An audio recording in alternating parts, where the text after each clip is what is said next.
कर्नाटक में सत्ता संघर्ष का दौर लगातार जारी है। कांग्रेस आलाकमान मुख्यमंत्री सिद्धरमैया और उप मुख्यमंत्री डीके शिवकुमार के बीच सुलह कराने के प्रयास में जुटा रहा और इस बीच शनिवार 29 नवंबर 2025 को दोनों दिग्गज नाश्ते पर मिले। नाश्ता किया, साथ में बातचीत हुई और इसके बाद मुख्यमंत्री ने इस महत्वपूर्ण मुलाकात के बाद एक बयान भी दिया और डिप्टी सीएम डीके शिवकुमार और मुख्यमंत्री सिद्धरमैया दोनों साथ में मौजूद थे और सीएम सिद्धरमैया ने कहा कि हमारे बीच कोई मतभेद नहीं है, कुछ कंफ्यूजन था जिसे दूर करने के लिए हम लोग मिले। मुख्यमंत्री ने आगे कहा कि शिवकुमार के साथ बहुत अच्छी बातचीत हुई। सिद्धरमैया ने आगे कहा कि एकता कायम रहेगी, हाईकमान जो भी कहेगा हम वैसा ही करेंगे। उधर डिप्टी सीएम डीके शिवकुमार ने कहा कि वो इंतजार करेंगे। उन्होंने कहा कि आलाकमान ने जो कहा उन्होंने वही किया। कर्नाटक की सिद्धरमैया सरकार ने हाल ही में अपने कार्यकाल का 2.5 साल पूरा किया है। इसके बाद से ही कयासबाजियों का दौर शुरू हो गया है। क्या अब डिप्टी सीएम डीके शिवकुमार को अगले 2.5 साल तक के लिए कर्नाटक की कमान मिल पाएगी? सवाल ये भी अहम है।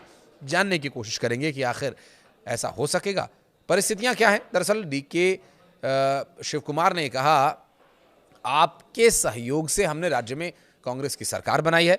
जनता को एड्रेस करते हुए, हम जनता की सेवा कर रहे हैं, जनता को हम पर भरोसा है, हमने जो भी वादे किए उन्हें पूरा करके दिखाएंगे।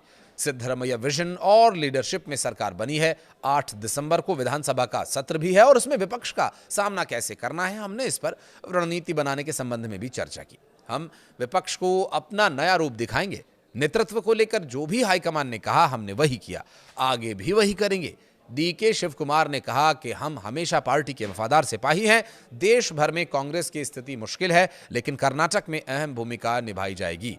मल्लिकार्जुन खड़गे जी के नेतृत्व में हम 2028 में कांग्रेस को फिर से सत्ता में लाएंगे और पार्टी में किसी तरह के कोई गुट कामयाब नहीं हो रहे हैं और किसी तरह की गुटबाजी भी नहीं है। और उन्होंने कहा कि मुझे गुटबाजी की जरूरत नहीं। डिप्टी सीएम ने कहा कि अगर हाईकमान ने इंतजार करने को कहा तो मैंने इंतजार किया भी और आगे भी करूंगा।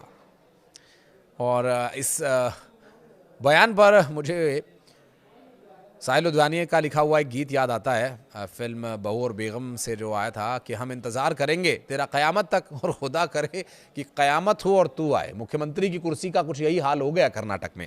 हाईकमान जो कहेगा हम वही करेंगे, पार्टी को मजबूत करेंगे ताकि 2028 में सत्ता में फिर से लौट सके। ये सब बातें कहते हुए डीके शिवकुमार ने मीडिया को कोई मसाला तो नहीं दिया, लेकिन हाँ ये बात ज़रूर उन्होंने बता दी है कि अगर हमें दिल्ली बुलाया जाएगा तो हम दिल्ली भी जाएंगे, लेकिन दिल्ली उन्हें बुलाया नहीं जा रहा है। जहां तक बीजेपी के अविश्वास प्रस्ताव की बात है, वो जो करना चाहे करें, हम सत्तारूढ़ पार्टी के तौर पर तैयार हैं, कहना है उप मुख्यमंत्री डीके शिवकुमार का। साथ ही उन्होंने कहा कि उनके ही नहीं पूरे राज्य और देश के सवालों का जवाब देने के लिए भी वे तैयार हैं। डीके शिवकुमार से मुलाकात के बाद सिद्धरमैया ने एकता की बात कही। सीएम ने कहा कि हमारी एकता बनी रहेगी, मैं और डीकेएस पूरी तरह से एकजुट हैं, हमारे बीच कोई मतभेद नहीं है। हाईकमान जो भी फैसला करेगा हम उसे मानेंगे। हम 2028 के चुनाव में साथ साथ लड़ेंगे। आगे बढ़ने की रणनीति पर बात कर ली गई है। कर्नाटक की कांग्रेस सरकार में चल रही सत्ता संघर्ष और तमाम तरह की अटकलों के बीच ब्रेकफास्ट पॉलिटिक्स का फॉर्मूला अपनाया गया, जिससे कि दूरियों को मिटाया जा सके, सिद्धरमैया और शिवकुमार को साथ लाया जा सके, जमी हुई बर्फ को पिघलाया जा सके। सुबह का नाश्ता साथ में करने से ये सब हो पाया क्या?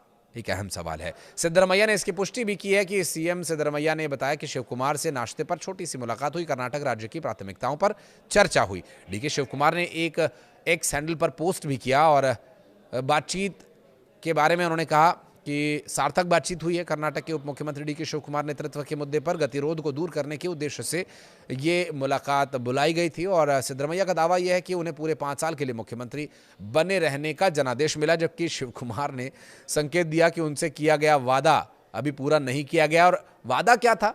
उन्हें 2.5 साल बाद सत्ता की कमान सौंपे जाने का।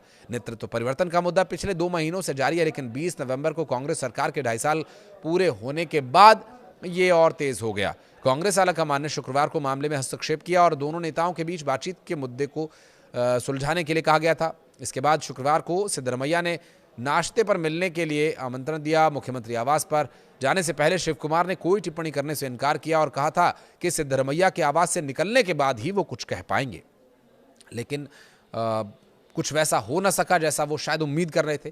कर्नाटक के मुख्यमंत्री कार्यकाल को लेकर के लगातार खींचतान की स्थिति बनी हुई है और सूत्रों के द्वारा यह बताया जा रहा है कि नाश्ते के मेन्यू में इडली वड़ा सांभर चटनी उत्पम सभी शामिल किया गया, लेकिन अभी फिलहाल खिचड़ी बनी हुई है। कांग्रेस पार्टी के नेताओं के बयानों से और आलाकमान के निर्णय से क्या आगे स्थिति बेहतर होगी, यह भी देखने का विषय होगा। वीडियो को यहां तक देखने के लिए बहुत बहुत धन्यवाद। कुछ कहना चाहें तो कमेंट सेक्शन में जरूर बताइएगा।